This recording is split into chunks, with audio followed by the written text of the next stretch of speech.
இந்த வீடியோவில் நாம் இப்போ என்ன பார்க்க போகிறோன்னா எள்ளு மிட்டாய் எப்படி செய்கிறதுங்கிற பார்ப்போம். 1 கப்பு எள் எடுத்திருக்கேன். 1 கப்பு இந்த வெல்லத்தை வந்து நச்சிட்டோம்னா 1 கப்பு இருக்கும். அதையும் இப்போ நம்ம எடுத்துகிட்டு செய்யலாம். வெல்லத்தை வந்து இது மாதிரி கேரட்டு சீவுறதில் வச்சு நல்லா அப்படி சீவிக்கலாம். இல்லை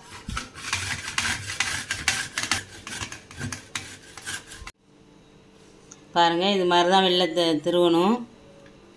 முழு வெல்லம் திருவிட்டு இப்போ நம்ம பார்க்கலாம். சட்டி அடுப்பில் வச்சுட்டு சட்டி நல்லா சூடு வந்ததும் நம்ம இதை நல்லா வறுத்துக்கலாம். எள்ளை நம்ம வறுத்துட்டு மேலே செஞ்சோன்னா நல்லா வாசனையாக நல்லாயிருக்கும். எள்ளு நல்லா பொரிஞ்சிருச்சு. இப்போ நம்ம இதை இறக்கிட்டு ஒரு பாத்திரத்துக்கு மாற்றிடலாம். அப்போ 1/2 டம்ளர் தண்ணி ஊற்றிக்கலாம்.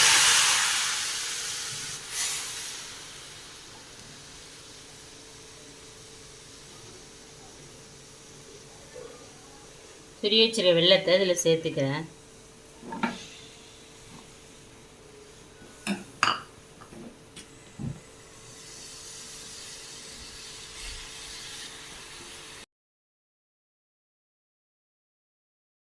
நல்ல பாகாக காய்ச்சிக்கிடலாம். அதை காய்ச்சிக்கிட்டு பார்ப்போம். இதனால் நம்ம வடிகட்டிக்கலாம். அதில் மண் ஏதாவது இருக்கும், தூசி இருந்தால் அது போயிடும். ஒரு சிட்டிகை உப்பு போட்டுக்கலாம்.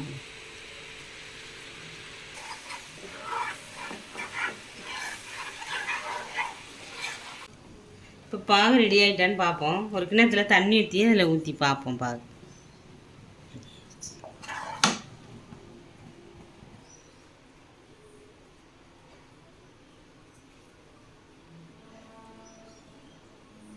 பாகு நமக்கு ரெடி ஆயிடுச்சு.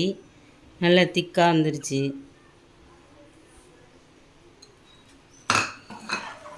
இப்போ நான் அதில் வந்து வறுத்து வச்சுருக்கேன் எள்ளை சேர்த்துக்கிறேன்.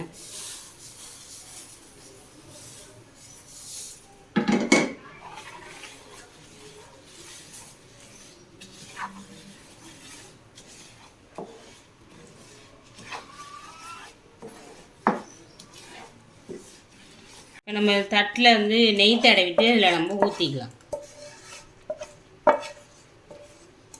நெய் தடவிட்டு ஊற்றிட்டோன்னா ஒட்டாமல் வரும்.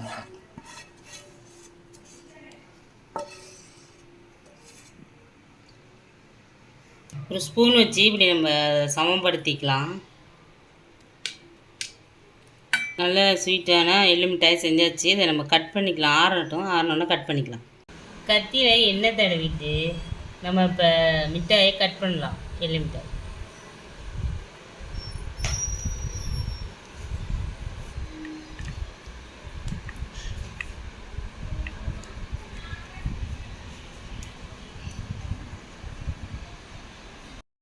ஆற வச்சு கட் பண்ணியாச்சு. நமக்கு இப்போ ஸ்வீட்டான எள்ளு மிட்டாய் ரெடியாக இருக்குது. ரொம்ப உடம்புக்கு நல்லது. நீங்களும் உங்கள் வீட்டில் செஞ்சு பாருங்கள். இது இந்த வீடியோ உங்களுக்கு பிடிச்சிருந்தா லைக் பண்ணுங்கள், கமெண்ட் பண்ணுங்கள். வாங்க சமைக்கலாம் சேனலுக்கு சப்ஸ்கிரைப் பண்ணுங்கள்.